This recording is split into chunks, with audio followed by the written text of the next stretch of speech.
I'm attorney Matt Benedict, and today we're going to discuss sleeping it off drunk driving.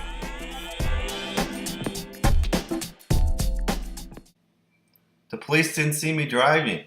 How am I being charged with a drunk driving? The answer is you're being charged with a circumstantial case for drunk driving. In other words, the police and prosecutor have enough information and facts where they believe that you were driving while intoxicated. But I wasn't driving. I was sleeping it off. I parked my car and I was asleep. In this slide, I have the basic fact patterns for these kind of cases. Here are the statutory definitions for operating under the drunk driving law. Notice that these definitions work great if the driver is awake. The Michigan courts have created a definition for situations where the car is running but the driver is asleep. The second bullet point in this slide really contains the magic language for this sort of case. Was the car returned to a position that did not pose any risk of collision? The facts of People v. Wood really help illustrate what this definition is all about.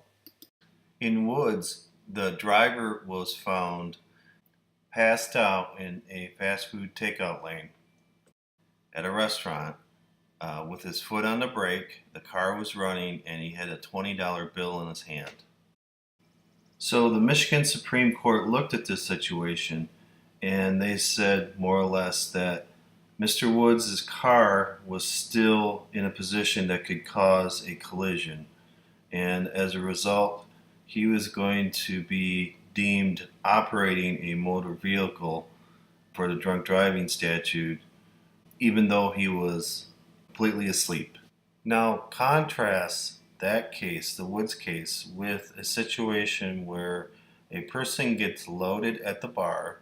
They walk out of the bar and they go to their car. They realize they can't drive, so they turn on their car, get in the back seat, and fall asleep. So clearly the car is being operated. The keys are in the ignition and it's running.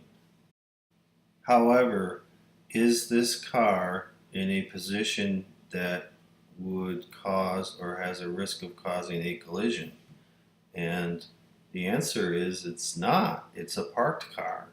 So is the situation even in the definition of operating under the drunk driving laws and People v. Woods? The argument that you would make to defend this sort of case, the sleeping it off case, is that the driver was not operating the automobile as intended by the drunk driving laws. In other words, the driver was operating the motor vehicle as shelter, not necessarily as an instrument of transportation that could cause collision when the driver was intoxicated. So what happens when the driver is asleep and the car is not running? In this situation, we cannot rely upon the definition of operating a motor vehicle because there's no indication of operating at all. In this case, we're looking at what I like to call a circumstantial case for drunk driving. And what this means is that there is enough evidence available to indicate that the driver at some point was intoxicated and drove the car. When the police find a person sleeping in a car in a parking lot late at night, and it's clear to them that they've been drinking, the police will question this person, and what they're after is they're trying to determine when the car was moved to the parking lot and the condition of the driver at that time. A lot of times the person being questioned doesn't feel like they've done anything wrong, so they freely answer all the police officers' questions. And the reason that the people feel this way is because the police officer didn't see him driving the car drunk. Then the driver slash occupant is shocked when they are arrested for drunk driving. Some of the evidence that you see in these circumstantial cases for drunk driving are on the slide. When was the driver's last drink of alcohol? Where was the driver drinking the alcohol? At a bar, for instance. How did the driver get to this parking lot? They'll give them a PBT or roadside sobriety test. They'll look for tracks in snow, dirt, grass. Is the engine warm?